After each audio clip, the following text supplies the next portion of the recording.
We're much happier now that we've got our coffee with us, and we're going to talk about copywriters next. If you are a copywriter and you send examples of your work to others, to what extent are your ideas safe with the party you're sending them to? The main things to remember about copywriters with Brian and Ying. So what should you do? I think you first have to make sure you keep the email that you sent over, because that's evidence that it's your work that you have sent to the other side.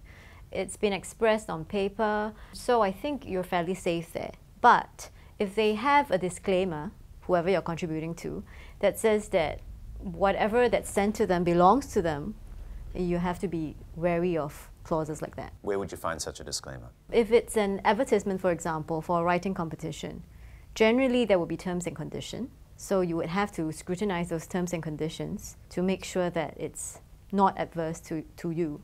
If you're just doing a cold call and sending over, I think the copyright and the work still belongs to you, except that there are no protection per se that you have put in when you submit your work. You can take little steps. You can, put the little copyright symbol with your name there and the year there. You could use, timestamp it. You could use pitch mark, for example. But you're right. The thing is evidence. There is copyright that occurs automatically, but the evidence of copying is important, because if anyone copies your work product, they're not going to copy it verbatim. It probably, they would take bits and pieces here and there, and that's the issue of substantiality. Having said that, copyright doesn't protect ideas. So if you have a theme in a story, for example, a short story, that's not protected. For example, a detective novel, boy meets girl, and they fall in love, and boy, meets another girl, and he then wants to kill the first girl, and things like that. That's not a detective story. You're a budding novelist at heart. But the point is that storylines like that are not protectable. What is protected really is the actual expression of that idea.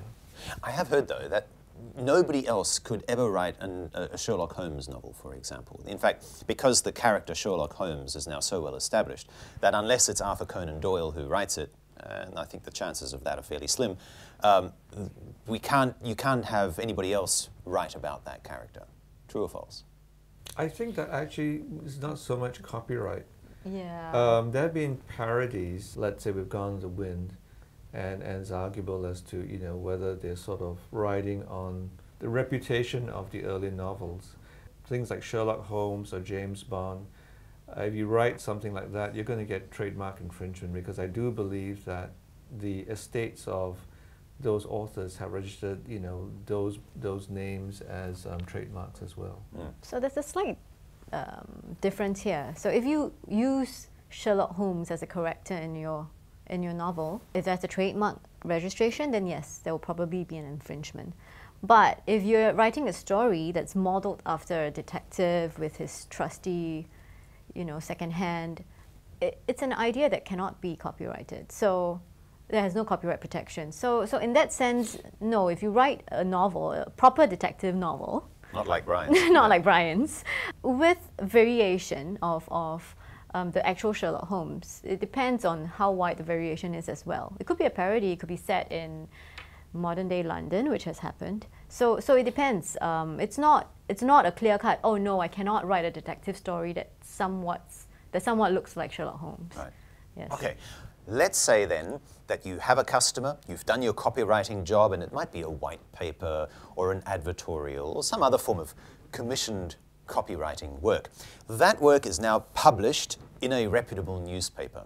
What rights do you have as the author of that to take that same article and then shop it around to your other prospective clients and say, hey, I wrote this and therefore you should hire me? Or even, I wrote this, you should buy it from me. Okay. Before it gets published, before you even write the paper, I think you have to know your rights between the person who commissioned you and yourself. So for example, in the contract that you have with the newspaper, for example, they say that everything that you write for them will be theirs. They own the copyright. You can then ask for rights to say, link it to yourself or have it included in your portfolio, etc. So all these have to be negotiated before preferably. But you know before what it's like as a publish. freelance copywriter. Chances are there's not even a contract. Chances are it's somebody in the marketing department somewhere who says, hey, Ying, I really like your writing style. Can you write this for me? I mean, we don't really then have a 10-page document that spells all of these things out. Okay, so when we talk about contract, it's not like a 10-page thing. Contract could be in any form. It could be a verbal, it could be through emails. So in that case, if it's a marketing person who emailed you and said, oh, could you write this for us, please, we'll pay you $50, for example, right? Well, hopefully a little bit more than that. But yes, let's take that. I've heard worse, like $20. Right. But if there's nothing else in that, right, and there are no other clauses in that, then the default position is, as the author, you own the copyright. Yeah, but of course, there's this whole, okay, did I grant you an exclusive license to publish it or not? You see, so there are a lot of questions that occurs during that transaction that people would have to be a bit more wary about. And an email is okay, or does it really need to be a piece of paper No, that email everybody is signs? okay. So long as there's an agreement. Yeah. And what about the publication that this advertorial then appeared in? Don't they also have a copyright over your work? Well, actually, at the end of the day, the copyright belongs to the author unless it's agreed otherwise. You know, a copywriter and author should think about is also the byline. You know, there's certain things like moral rights which you got to think about, because they can publish your article but not even mention you. And if you want to be mentioned, it's something you have to negotiate.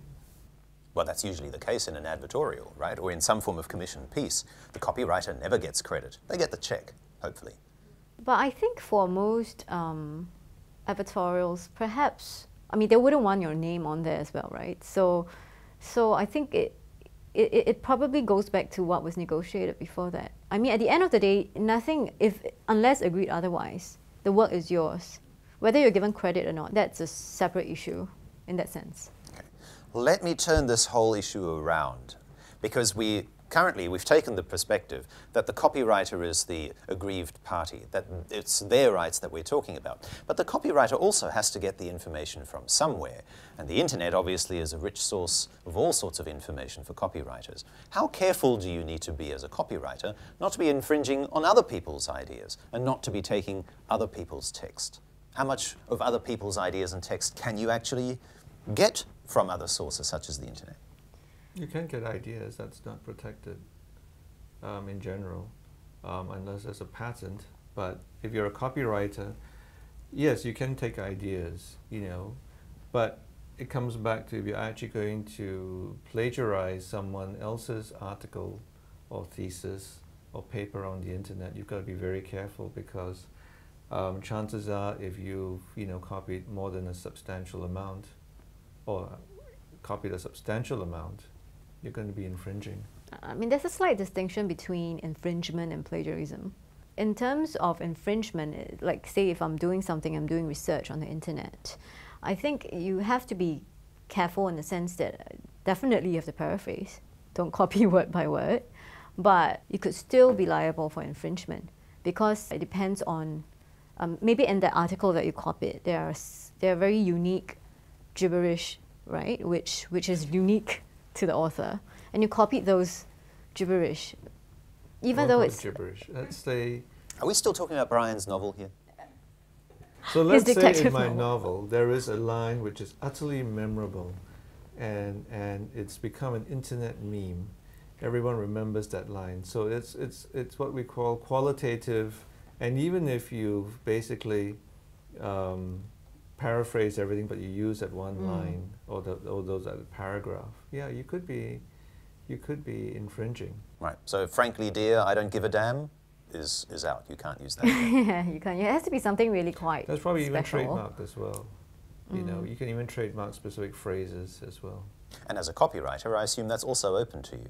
That if you are particularly pleased with how a particular piece of work has turned out, that you can trademark. So it's not just copyright, but you can actually then trademark the article as well. No, you can't. Not the article. Isn't that what you were just saying? Phrases. Specific Phrases within the phrases, article. if you're used, for example, if I have a brand, I start a brand called Frankly I Don't Give a Damn. You know, you can trademark that. You can't trademark an article, but certain phrases, you know, find themselves onto merchandise, which you can, or services, which you can then trademark. So take James Bond or Sherlock Holmes as characters, as merchandising out there. They probably trademarked it in relation to books, for example. So if you write a story using the James Bond or Sherlock Holmes character, which has been trademarked, the name, then you'd probably be infringing.